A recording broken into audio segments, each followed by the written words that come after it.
말씀은 신약성경 마태복음 27장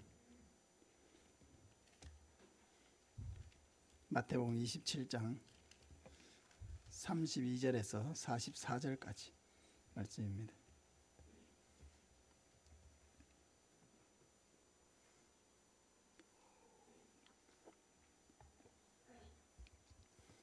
신약성경 50쪽 마태복음 27장 32절에서 44절까지 말씀입니다.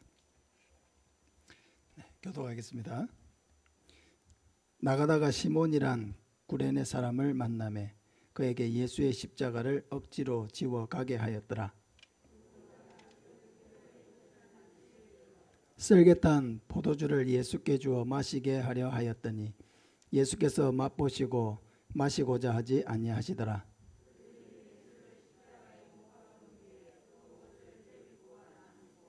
거기 앉아 지키더라.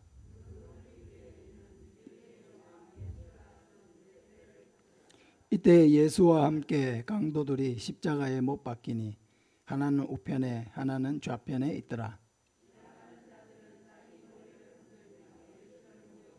이르되 성전을 헐고 사흘에 짓는 자여, 네가 만일 하나님의 아들이거든 자기를 구원하고 십자가에서 내려오라 하며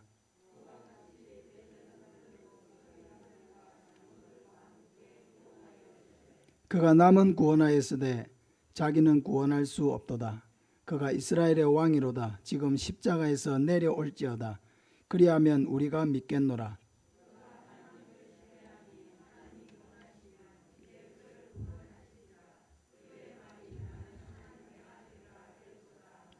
함께 십자가에 못 박힌 강도들도 이와 같이 욕하더라. 아멘. 모욕을 참으신 예수님이란 제목으로 말씀을 전하겠습니다. 오늘 본문은 예수님이 십자가형을 언도받고 골고다 언덕으로 가서 십자가에 달려 죽으시기까지 당하셨던 그 모든 고난과 그런 모욕을 기록하고 있는 본문입니다. 우리는 이 땅을 살면서 자기가 조금만 자존심이 상하는 그런 일이 생겨도 엄청난 그런 마음의 상처를 입고 또 못 견뎌하고 다투기도 합니다. 근데 예수님은 우리가 일상에서 겪는 것과는 비교도 할 수 없는 그런 엄청난 그런 모욕과 수치를 당했습니다. 최소한의 어떤 인격적인 대우도 받지 못하시고 하나님의 아들이신 그분이 처참한 지경에 놓이게 된 것입니다. 첫째로 예수님은 죄가 없는 분으로서 십자가형을 언도받은 것 자체가 벌써 엄청난 모욕이었습니다. 오늘 본문 앞에 보면은 마태복음 27장 22절부터 보면 빌라도가 이르되 그러면 그리스도라는 예수를 내가 어떻게 하랴? 그들이 다 이르되 십자가에 못 박혀야 하겠나이다. 빌라도가 이르되 어찌 믿냐? 무슨 악한 일을 하였느냐? 그들이 더욱 소리질러 이르되 십자가에 못 박혀야 하겠나이다 하는지라. 빌라도가 아무 성과도 없이 도리어 밀란이 나려는 것을 보고 물을 가져다가 무리 앞에서 손을 씻으며 이르되 이 사람의 피에 대하여 나는 무죄하니 너희가 당하라. 백성이 다 대답하여 이르되 그 피를 우리와 우리 자손에게 돌릴지어다 하거늘 이에 바라바는 그들에게 놓아주고 예수는 채찍질하고 십자가에 못 박히게 넘겨주니라. 어떤 죄인이 그 죄에 합당한 벌을 받으려고 하면 그 죄가 소명이 되어야 합니다. 그런 벌을 받을 만한 그런 죄를 지었다 하는 것이 명명백백하게 밝혀져야 그런 죄를 당할 수가 있는 것입니다. 그런데 예수님은 십자가형을 언도받을 만한 그 어떤 잘못도 하지 않으셨습니다. 십자가형이라고 하는 것은 우리가 잘 알고 있듯이 당시에도 어떤 사소한 죄인이 아니라 극악무도한 죄인, 강도며 살인자 이런 자들이 달리는 것이 바로 십자가형입니다. 로마 시민권을 가지고 있는 사람에게는 이 십자가형이 너무 잔인하기 때문에 로마 시민권을 가지고 있는 사람에게는 십자가형을 언도하지 않을 정도로 이 십자가형은 매우 잔인한 그런 사형 방법이었다는 것입니다. 베드로는 유대인이었기 때문에 네로 황제 박해를 받아서 순교할 때에 십자가에 매달려 순교를 당했죠.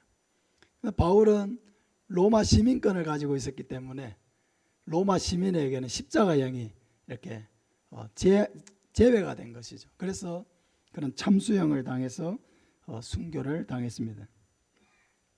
근데 문제는 빌라도가 신문을 해봐도 예수님의 죄를 찾을 수가 없었다는 것입니다. 그럼 여러분, 재판권자가 어떻게 해야 합니까? 이 재판이라고 하는 것이 여론에 밀려서 재판이 이루어져서는 안 되잖아요. 우리나라도 많은 재판들이 사실은 여론에 의해서 이끌려가는 재판들도 많이 있다는 것을 우리가 보고는 있습니다. 그러나 당시에 이 빌라도는 예수님이 명명백백하게 전혀 죄가 없다는 사실을 알고 있었다는 것입니다. 그럼 재판관이 어떻게 해야 합니까? 죄가 없는 자는 무죄로 석방하고 죄가 있다면은 그에 합당한 죄를 지게 해야 하는 것이죠. 무슨 일이 있어도 죄인은 처벌을 받게 하고 죄가 없는 사람은 풀어주어야 하는 것이 바로 재판장의 책임이라고 하는 것입니다. 그런데 이 빌라도는 어떻게 했습니까? 22절에 보면 빌라도가 이르되 그러면 그리스도라는 예수를 내가 어떻게 하랴? 그들이 다 이르되 십자가에 못 박혀야 하겠나이다. 재판장이 자기가 재판을 해야 되는데 그럼 그리스도라는 예수를 내가 어떻게 해야 되느냐? 이것을 사람들에게 물으면 어떡합니까? 내가 판단을 내려야 되는 거죠.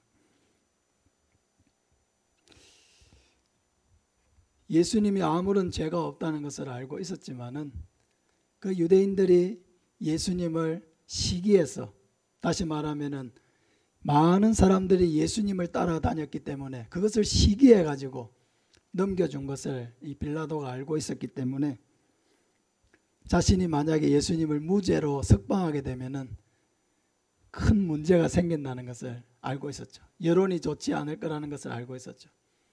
이 당시 예루살렘은 로마 식민 통치 아래 있지 않았습니까? 로마에서 파견한 총독이 지금 예루살렘을 다스리고 있는데 이 총독들이 제일 두려워한 게 뭐냐면 밀란이 일어나는 것입니다. 통치를 잘한다는 것은 밀란이 일어나지 아니하고 평안하게 지내가도록 통치하는 이게 제일 잘하는 것이죠. 그러니까 이 선과 악의 부분에 있어서 명백하게 할 수 없었다는 것입니다. 악한 것을 알고도 허용을 할 수밖에 없는 처지가 바로 이 빌라도 총독의 입장이었다는 것입니다. 밀란이 일어나지 않고 잠잠하게 지내갈 수 있도록 하는 것. 그래서 그는 예수님이 무죄함에도 불구하고 죄가 있다고 주장하는 그들의 죄를, 그들의 말을 수용하기로 마음속으로 생각을 하고 있는 것입니다.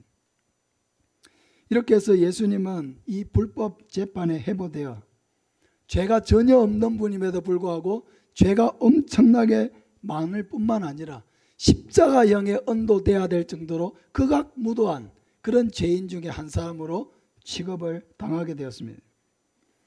엄청난 그런 모욕을 당하게 된 것입니다. 두 번째로 예수님은 십자가에 달리심으로 모욕을 당하셨습니다. 31절부터 보면 희롱을 당한 후 홍포를 벗기고 도로 그의 옷을 입혀 십자가에 못 박으려고 끌고 나가니라. 35절에 그들이 예수를 십자가에 못 박은 후에 그 옷을 제비 뽑아 나누고 거기 앉아 지키더라. 그 머리 위에 이는 유대인의 왕 예수라 쓴 제패를 붙였더라. 이 군병들은 예수님을 골고다 언덕으로 끌고 가기 전부터 희롱을 했다고 기록하고 있습니다. 이 예수님을 향한 이 희롱과 손가락질과 모욕적인 행동들이 언제부터 언제까지 계속되었는지는 정확하지 않습니다. 그러나 확실한 것은 예수님이 이 빌라도 아래에서 불법적인 재판을 받고 있는 그 모든 시간 동안 혹은 또 대기하고 있는 시간 동안 그 모든 시간들에 계속해서 로마 군병들은 예수님을 희롱했다는 것입니다. 근데 일반적으로 이 십자가형을 언도받은 사람은 옷이 다 벗겨져서 완전히 빨개 벗겨진 채로 십자가를 지고 골고다 언덕으로 올라가서 매달리게 됩니다. 그런데 이 군병들은 예수님을 희롱을 다한 후에 어떻게 했습니까? 그의 옷을 다시 입혔다고 그랬어요. 그 십자가형을 언도받은 사람은 옷 벗김을 당하고 십자가, 자기가 매달릴 그 십자가를 지고 골고다 언덕으로 가야 되는데, 가는 동안에 빨가벗겨진 채로 십자가를 지고 가면은 모든 사람들이 다 나와서 구경하고 손가락질하고 비난하고 또 작대기를 가지고 십자가를 지고 가는 사람들을 막 때리기도 하는 것이죠. 그러니까 십자가형을 이렇게 공개적으로 행하는 이유가 뭐겠습니까? 일종의 본보기를 보이겠다는 거죠. 너희들도 이런 죄를 지으면 이와 같은 형벌을 받는다. 공포정치죠. 북한의 김정은이가 자기를 어떻게 모욕한 어떤 사람들이 있다고 할 때 공개 처형을 하죠. 동네 사람들을 다 모아놓고 어린 아이들부터 노인에 이르기까지 보고 있는 가운데 처형을 합니다. 공포정치를 하는 거죠. 이런 죄를 지으면 너희도 이렇게 된다. 그러니까 예수님을 이런 식으로 모욕을 한 것입니다. 그런데 예수님 왜 옷을 다시 입혔다고 성경은 기록되어 있습니까? 그것은 예수님이 이미 너무 많은 채찍질을 당했기 때문에 또 이 십자가를 지고 가는 중에 또 채찍질을 당하게 되면 죽게 될지도 모른다는 그런 염려가 있었습니다. 그래서 예수님은 이미 너무 많은 채찍질을 당해서 온몸이 완전히 피투성이가 되었고 체력적으로는 밤에 한잠도 주무시지 못한 상태로 그런 어려움을 당했기 때문에 육체적으로는 완전히 소진되어 있는 그런 상태였죠. 그래서 이 십자가형을 언도받은 사람이 골고다 언덕까지 가도록 하기 위해서는 약간의 체력을 남겨둘 필요가 있었던 거예요. 그래서 예수님의 그 홍포를 다시 예수님에게 입혔던 것입니다.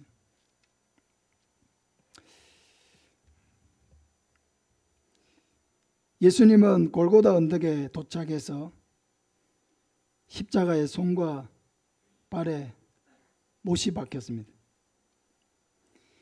예수님은 이 모든 과정에서 극악무도한 한 사람의 죄인처럼 취급을 받았습니다. 예수님은 잔인한 십자가 틀에 못이 박히고 그 십자가에 못 박히실 때에 아무것도 입지 않았습니다. 오는 길에는 아마도 입었지만은 아마 십자가형을 당하는 그 순간에는 완전히 옷이 벗겨지고, 왜냐하면 나중에 군병들이 그 예수님의 옷을 제비 뽑았다고 했기 때문에 예수님은 아무것도 입지 못한 채로 십자가에 못이 박히게 된 것입니다. 여러분, 상상이 됩니까? 도무지 상상할 수 없는 일이죠. 이것은 너무나 비교할 수 없는, 우리가 이 땅에서 어떤 수치스러운 일을 당한다고 한들 이것보다도 더 수치스러운 것은 없는 것입니다. 우리가 세상에서 어떤 모욕적인 일을 가끔 겪을 수 있지만은 그러나 그 어떤 모욕적인 일들보다도 이 예수님이 지금 십자가에 못 박히시는 과정에서 또 골고다 언덕까지 오시는 과정에서 겪었던 그런 모욕을 우리는 이 땅을 살아가는 동안에 같은 모욕을 겪지는 않을 것입니다. 그러므로 예수님이 십자가에 달리셨다라고 하는 것은 그냥 십자가에 달리셨구나, 그게 아니죠. 상상할 수 없는 그런 수치와 모욕을, 인격과 감정과 의지와 생각을 가지시고 모든 인간의 생사화복을 주관하시기도 하고 사람의 마음을 꿰뚫어 보시는 그 하나님이신 예수님이 그 모든 감정, 우리가 느끼는 것보다 더 깊이 모든 것을 느끼고 경험하시는, 알고 계시는 그 예수님이 이 모든 것을 다 감당하시면서 십자가에 달리셨다는 것입니다. 마지막으로 예수님은 십자가에 달려있는 채로 모욕을 당했습니다. 39절부터 보면 지나가는 자들은 자기 머리를 흔들며 예수를 모욕하여 이르되 성전을 헐고 사흘에 짓는 자여 네가 만일 하나님의 아들이거든 자기를 구원하고 십자가에서 내려오라 하며 그와 같이 대제사장들도 서기관들과 장로들과 함께 희롱하여 이르되 그가 남은 구원하였으되 자기는 구원할 수 없도다. 그가 이스라엘의 왕이로다. 지금 십자가에서 내려올지어다. 그리하면 우리가 믿겠노라. 그가 하나님을 신뢰하니 하나님이 원하시면 이제 그를 구원하실지라. 그의 말이 나는 하나님의 아들이라 하였도다 하며 함께 십자가에 못 박힌 강도들도 이와 같이 욕하더라.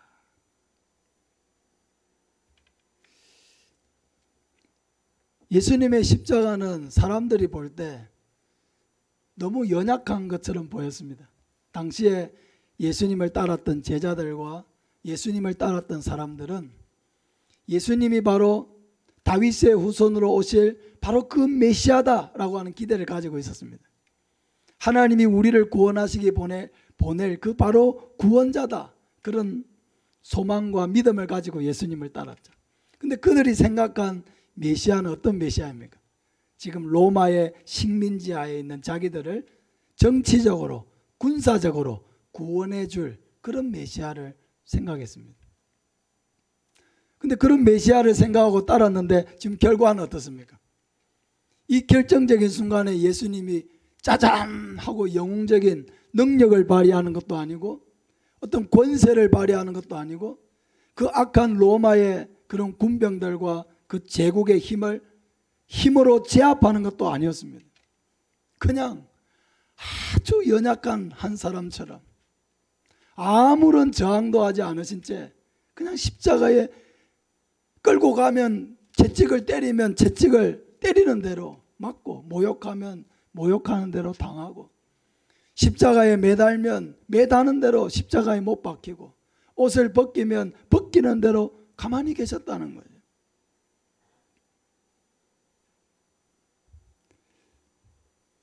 그렇게 연약한 모습으로 하나님의 메시아 사역이 이루어지리라고는 아무도 생각하지 않았습니다. 그래서 예수님을 따랐던 많은 사람들도 불과 이 십자가 사건 5일 전에 뭐가 있었습니까? 예수님이 예루살렘에 나귀를 타고 입성하는 사건이 있었거든요. 우리 종려주일이라고 이렇게 부르는 그런 날이 있지 않습니까? 예수님이 나귀를 타고 이렇게 들어오실 때에 사람들이 자기의 겉옷을 펴서 땅에 깔았습니다. 뭐죠? 양탄자를 까는 거죠. 왕이 오신다고 생각을 하고 왕의 걸어가는 길에 양탄자를 깐 것입니다. 호산나 다윗의 자손이여 하면서 예수님을 찬양했습니다. 많은 사람들이 예수님이 예루살렘으로 들어오실 때 환호하고 기뻐하고 즐거워했습니다. 근데 그 군중들이 불과 닷새가 지나지 않아서 이 바리새인과 서기관, 이 종교 지도자들이 예수님을 십자가에 못 박으려고 하는 이 불법 재판이 진행되고 있는 동안에 예수님을 십자가에 못 박으라고 외치는 군중들로 변했다는 것입니다. 그 사람이 그 사람이라고 하는 것입니다.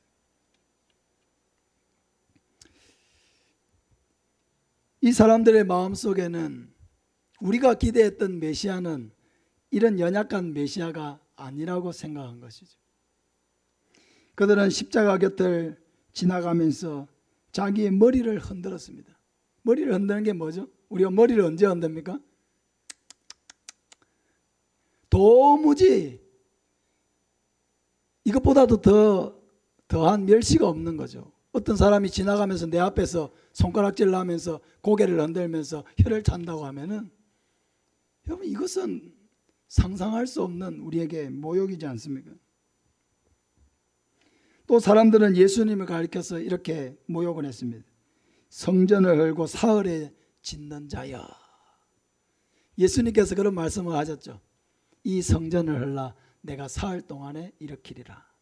그러나 예수님이 말씀하신 것은 이 건물을 말한 게 아니죠. 예수님 자신의 육체를 말한 것입니다. 너희가 나를 죽여라. 그러나 내가 사흘 만에 다시 살아날 것이다. 예수님의 부활을 말씀하신 것이죠.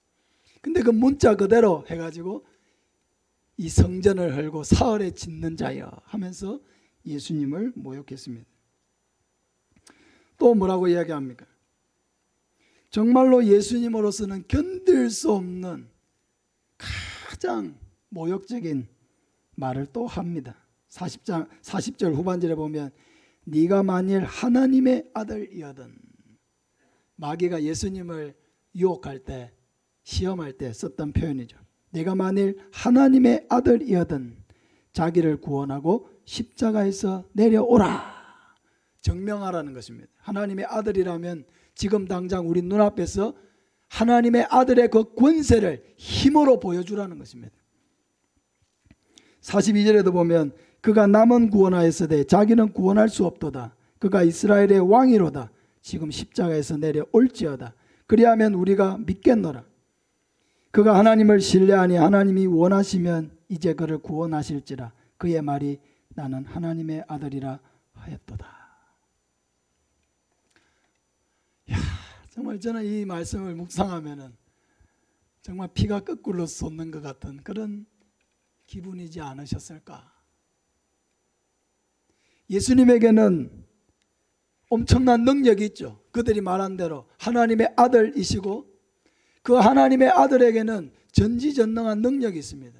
지금이라도 당장 일개 군단을 뛰어넘는 천사들을 명하여서 지금 당장이라도 자기에게 십자가에 못 박은 이 로마의 군사들, 불법 재판을 진행한 이 빌라도와 이 로마 제국 단숨에 제압할 수 있는 능력이 예수님에게 있습니다.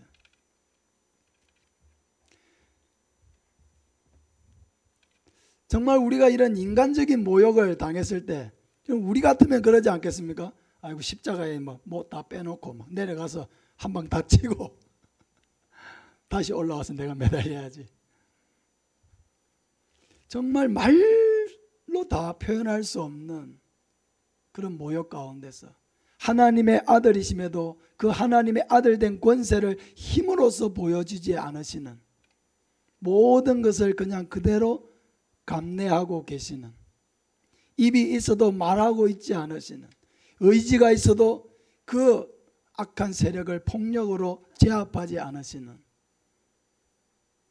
그냥 털 깎는 자 앞에 잠잠한 어린 양같이 세상에서 가장 연약하고 나약한 자처럼 매달려 계시는 예수님을 우리는 보게 되는 것입니다.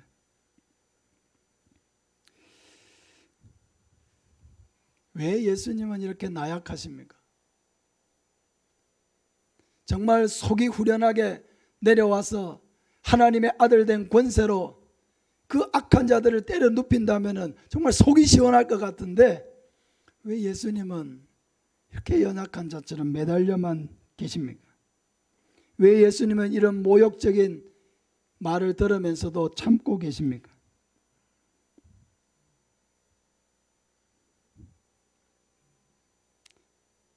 우리를 살리기 위해서 그렇게 하시는 거죠. 아이가 학교에서 폭력을 휘둘러서 엄마가 학교에 불려오는 일이 있습니다. 아이가 문제를 일으켜서 아빠가 학교에 불려가는 일이 있습니다. 그럼 어떻습니까? 아빠가 밖에서 아무리 권세가 있고 힘이 있고 돈이 있어도 참 모욕적인 말을 참아야 될 때가 있죠. 우리가 드라마에서 보면은 한 번씩 그런 일들이 나오죠. 입이 10개라도 참는 것입니다. 왜 참습니까? 그래도 그 아이가 폭력을 행한 것은 나쁘지만은 그래도 퇴학을 당하거나 또 전학을 가거나 하지 않고 어떻게든 그 아이가 앞으로 변화될 것을 생각하고 믿고 그 아이에게 한 번 더 기회를 주기 위해서 부모가 그 모욕과 수치를 참아내는 것입니다. 듣기 싫은 얘기 한다고 해가지고 부모가 교무실에서 난장판을 피우면 어떻게 되겠습니까? 그때 당시에는 속 시원하겠죠. 그러나 그 후에는요, 그 아이는 학교를 다니지 못하게 될 것이고 폭력을 행하는 아이라고 낙인이 찍히게 될 것이고 또 전학을 가려고 해도 받아주는 학교를 찾기가 어려울 것입니다. 그 아이를 살리기 위해서 부모가 참는 것이죠. 예수님께서 이런 모욕적인 처사를 다 당하시고 이런 고통을 다 감내하신 유일한 이유 하나는 우리를 살리기 위한 것이라는 것입니다. 예수님이 십자가에 매달려 있지 아니하시고 그 고통을 거부하시고 그 수치를 거부하시고 이런 모욕적인 상황을 견디지 못하여 하시고 십자가에서 내려와 가지고 그 로마의 모든 군사들을 힘으로 제압하셨다고 하면은 예수님은 결코 우리의 구원의 길이 되지 못했을 것입니다. 우리와 같은 죄인이 용서받고 구원받을 수 있는 길은 다시는 없었을 것입니다. 그러나 예수님은 내가 당해야 되는 수치였죠. 예수님이 십자가에 달려서 고난당하는 그 고난, 고통, 수치, 예수님이 들었던 그 모든 모욕적인 말들, 행동들, 죄가 하나도 없으신 그 예수님이 그 죄인들에게 둘러싸여서 불법 재판을 당하는 그 모욕적인 상황, 그 모든 것을 견딘 이유는 우리를 살리기 위한 것 하나밖에 없다는 것입니다. 그 모든 상황에서도 예수님은 바로 이 죄인인 나에게 한 번 더 영생 얻을 길을 주기를 원하셨다는 것입니다. 예수님은 그 십자가의 상황에서 바로 나의 얼굴을 떠올리셨다는 것입니다. 우리를 살리기 위해서 예수님은 기꺼이 그 모든 희생을 감수하셨다는 것입니다.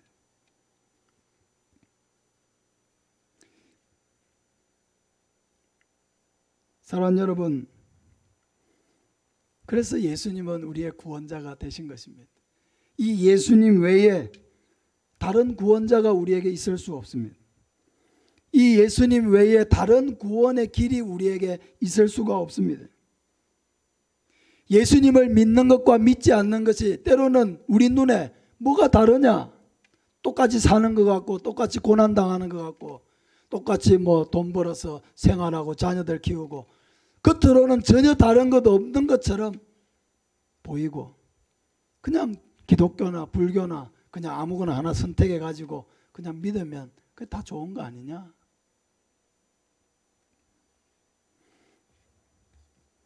그렇지 않다는 것입니다.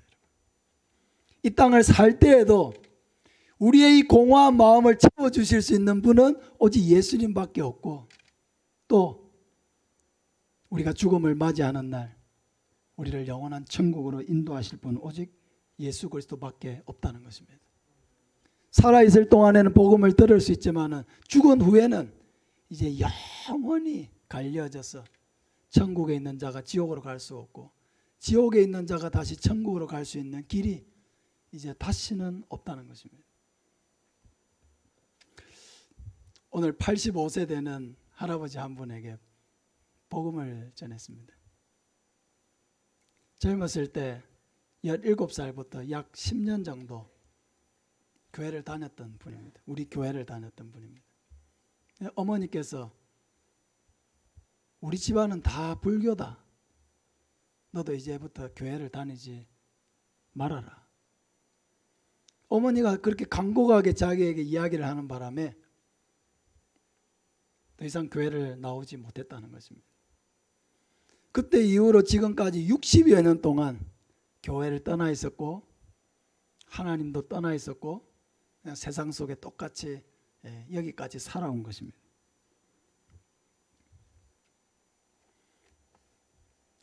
근데 오늘 그분에게 이야기를 듣고 또 제 마음속에도 하나님께서 참 시간은 많이 흘렀지만은 여전히 이분을 사랑하시고 또 때가 되어 나를 통해서 또 저 한 영혼을 부르기를 원하시는구나 하는 것을 깨닫고 또 그분에게 복음을 전했습니다. 이 예수 그리스도만이 우리에게 생명을 주신다는 이 유일한 길, 예수님이 자기의 독생자를 이 세상에 보내신 것은 그를 믿음으로 말미암아 믿는 자에게 멸망하지 아니하고 영생을 주시기 위한 이 복음을 전했습니다. 할아버지, 예수님을 믿으시겠습니까? 저랑 같이 기도하시겠습니까? 그러니까 앉아있는 자세를 탁 바로 고쳐가지고 같이 기도하겠다고. 그래서 같이 이렇게 기도했습니다. 하나님, 이제까지는 하나님이 없이 살아왔습니다. 젊었을 때 하나님을 믿었지만은 그 이후로 하나님을 떠나서 하나님이 없는 인생을 살아왔습니다. 하나님, 나는 죄인입니다. 나를 불쌍히 여겨주시고 나를 긍휼히 여겨주시옵소서.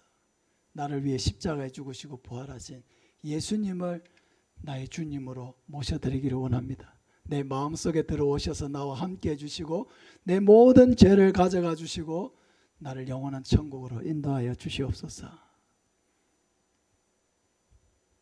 같이 기도했습니다. 할아버지 꼭 교회 오세요. 이렇게 부탁을 하니까 할아버지 말씀이, 어이구, 내가 목사님 성의를 봐서 한번 가야지.